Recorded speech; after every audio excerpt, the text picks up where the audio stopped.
I'm up here tonight to talk about our friend, DJ Jess Marquis. I recall a conversation we had not too long ago, maybe I want to say 3 or 4 months ago, where I was like, dude, you're like the heartbeat of this place. How's it gonna feel like if you were ever to not work here anymore? And he goes, oh, Chris, shut up. I don't know what you're talking about. We're all the heartbeat of this place. The whole entire trash family, What's All family, all of us. So I think right now what we mostly need to do is to stick together and be together and include each other in everything, because that's utmost what he stood for. I'll start this off the same way that I started my Facebook post on April 9th at 9:48 a.m. Our community has lost a beautiful soul. For me, Jess was a great friend, a well-read teacher, and above all, a very special person with a beautifully kind heart. Jesse and I have never been on bad terms, and on our 4 years of knowing each other, I feel that because I've been able to see his kindness and have been transformed by it over the last few years while he allowed me to work closely with him at the trash party. I've been completely sober for the last 4 months, and a lot of how strong I've been through it all has been because of the little lessons Jess has taught me over the last 4 years. He helped me a lot.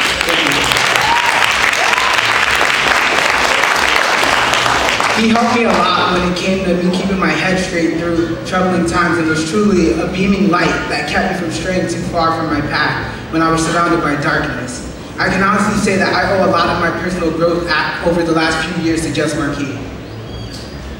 The truth is, I would be a lot worse off if Jesse didn't take me in when he did, and I've always appreciated him for that.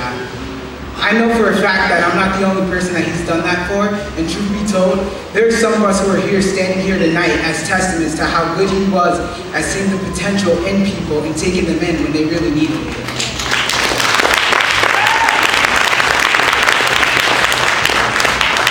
In 2011, I was a recent college graduate with no desire or drive to do anything with myself because I had just lost my grandmother a few months before.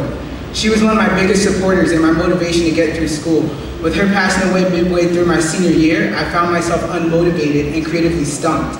It was during this time that I distanced myself from my family because she really was the glue that held it all together, and I didn't want to stand by and watch everything fall apart.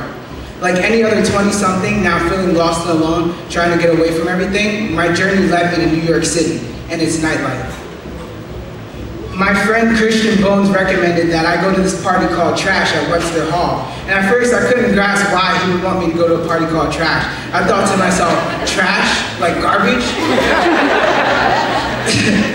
Seeing as how I had nothing better to do, I went with him. And from the minute I walked in, I was hooked. The atmosphere was unlike anything I've ever experienced before. There were drag queens, go-go dancers, a projector showing movies on the wall, and this DJ. I couldn't figure out whether or not the DJ was a woman or a man at first.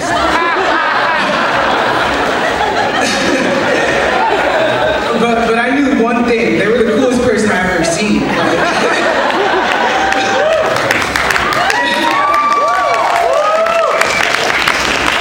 Christian and I began going to Trash every few weeks after that, and every time I just could not get over how cool this DJ was. So by the 3rd time I went and my curiosity peaked, I had to know who this person was. I was scared at first because at the time DJs were notorious for being prima donnas and not really known for being friendly. I walked up to the DJ and said, I love your music choices. I don't really hear anything like this at mainstream places. This is really cool. He said, thanks man, I appreciate that. My name is DJ Dress and this is Trash.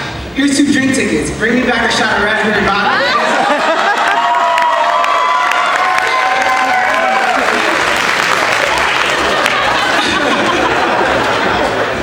Blown away by how cool he was, I probably would have done anything he wanted me to do at that point. But I stuck to the plan. I was like, all right, drinks. Jess took his shot and said to me, I can't talk right now, but what's your name? I said, Chris Chaos. He said, I'll see you later, Chris. I have to finish DJing. Thanks for the drink.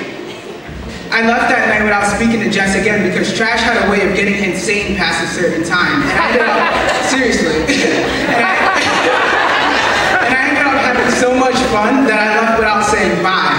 I woke the next morning to a friend request on Facebook from DJ Jess. That made me the happiest I've ever been in a long time. Months passed and I wasn't really able to get out much due to things getting busy at work. I was a new assistant manager at my store, and it was holiday season. We hired this pretty little girl who they wanted me to train to be the greeter. There was just one problem: she wasn't talking to anyone. It made no sense to me because if you looked at this girl, you'd think she had a whole lot to say. She had highlights in her hair, stretched ears, drawn out eyebrows, and for some reason, I just felt like I've seen her before. This girl was none other than Anna Marie Cecilia. Christian and I definitely saw her at trash a few times. I now knew how to get through to her. We had a common interest in trash and DJ Jazz. We often spoke about planning to go together. I hadn't been to Webster Hall in a few months, and I didn't think anyone would remember me. Christian had a new job, so it was cool to have someone else to go with. When we finally got there was one issue. We had no idea how to get in. Brendan James asked for a password that we didn't know.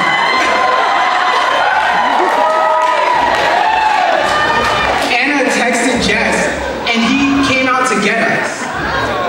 Anna immediately ran inside after him, leaving me outside. Because if anyone knows Anna, that's how she is. She gets really excited, and then she's a blur. Like, you don't see her anymore. So I was left outside all alone. Jess came back out and said, "Hey, come on, Chris, the party's inside." And I followed him inside, and everything changed from there. Jesse had this way of taking people in and making sure they felt like they knew they belonged. I personally feel that was because he knew that it was what some of us really needed. After tagging along with Anna a few more times, Jess pulled me aside and said, "You're hot, take your shirt off." And I did. Jesse had that effect on people. He could ask you to do something you would normally think twice about, and you would do it without reservation because you were so intoxicated by his infectious energy. He checked me out and says, "Yeah, you're really hot. Do you want to get paid to dance around here half naked?" I told him I'd do it if it meant I could drink for free. And he said, "Of course, but I'm still going to pay you also." I go danced at Trash for a few months in 2012 and made good money doing it. I had the pleasure of meeting Twig the Wonder Kid through Jazz. He offered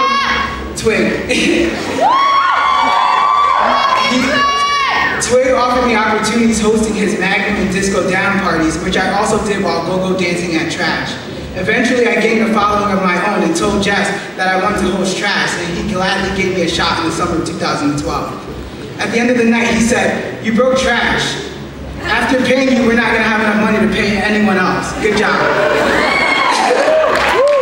I then hosted Trash 5 more times that year. My following, my cult, my new family consisted of a lot of cool and creative people that I had the pleasure of meeting along the way. But little did I know, this entire time I was filling a void within myself, all thanks to Jess. The rest is history. Upon Jess's request, I hosted 2 Trash parties a month for most of 2013 and 2014, while also working other events at Webster Hall on Jess's recommendation. After branching out to many different scenes within New York City nightlife, whenever we worked together, Jess always gave me little lessons that helped me immensely in building my brand, but also in life in general. For one, he told me to never tell anyone how much I got paid for an event, because all it ever did was create jealousy and drama. And if anyone asked, just to tell them he pays me in drink tickets. That little bit of advice has allowed me to always get paid for any event I worked with little or no drama. And at one point, there was a rumor that I worked for free. We both laughed at it. He always told me to laugh off rumors because no matter how upset you got, they wouldn't go away. And he told me to consider it good publicity, like, "Hey kid, at least they're talking about you." Jesse always made sure that I was okay. Like if he ever saw me upset, he'd be like, "Whatever's wrong can't be that bad, Chris. Show me that smile." This would usually be followed by him shoving a bunch of drink tickets in my face. Ever the showman, we constantly had little meetings during parties where we assessed the room and took action if we needed to liven up the place a bit. Jess would always give me some scheme to pull off while on stage after he announced me, like throwing condoms and lollipops at people out of my lunchbox. He also told me to keep myself relatively exclusive and not to just work any party, which I did, and that kept me in demand for quite some time. I owe a lot of my longevity, reach, and growth in New York City nightlife to Jess Marquis.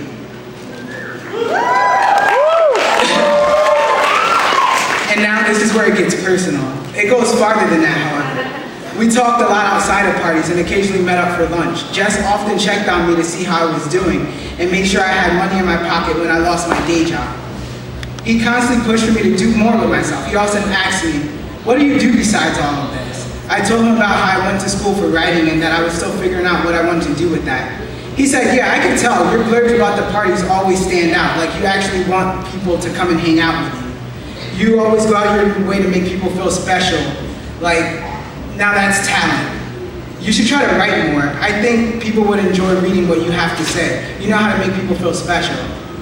I told him that I learned it all from him and reminded him that he was what made people feel special and made them keep coming back to his parties.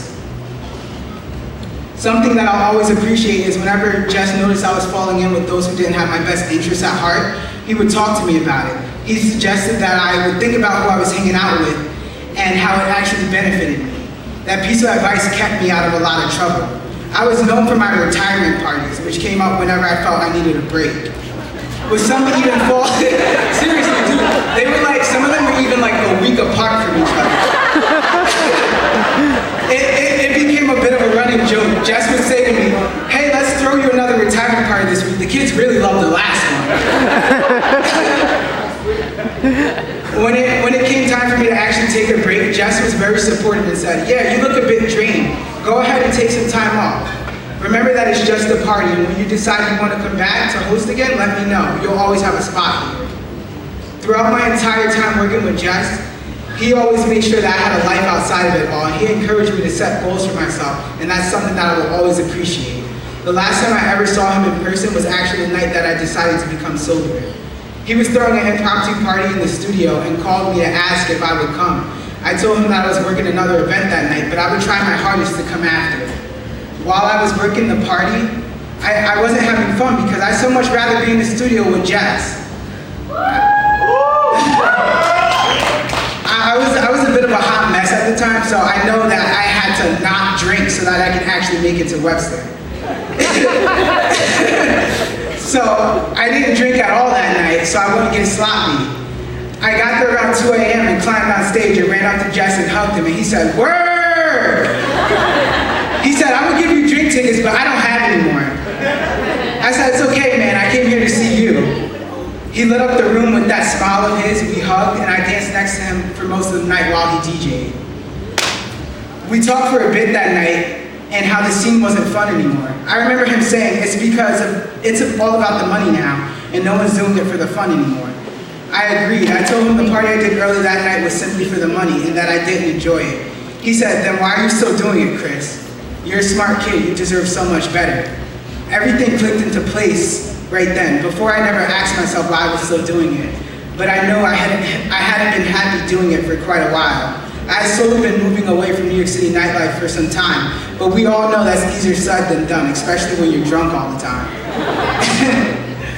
Right then, I decided I was going to remain sober and turn my life around. The strongest bit of advice he ever gave me came in the beginning of it all. No matter what you're doing in life, make sure you're doing it because you want to. As long as you can find happiness in it, you'll be okay. That is the main pillar of my current foundation. Remaining sober has been easy because I know in my heart that it's what I want, and the progress that I've made since becoming sober has been the happiest that I've been in years, and that is in part thanks to Jess. I'd just like to close with this little bit right here. Without Jesse, I would have undoubtedly gotten eaten alive by New York City, as it often does to lonely 20-somethings simply looking to get lost in it. He always made sure I had a life to return to. He pushed me to take the breaks that helped me keep my sanity at times. Not to mention, he was a final push I never knew I needed to get my act together. I am sober and healthy. I started a new job in March that I'm moving up very quickly in. I'm the most clear-minded that I've ever been in a very long time. I have even begun to set goals for myself, such as enrolling in grad school next spring to further my education and eventually start a career. One of the reasons I've been able to remain positive through this sad time is because I know that I'm making Jess proud with all the progress I'm making, and that he wouldn't want me to stop now. So to Jess, I'd like to say, good night, my friend. I'm blessed to have been close to you. I will miss you, but your kindness will never be forgotten.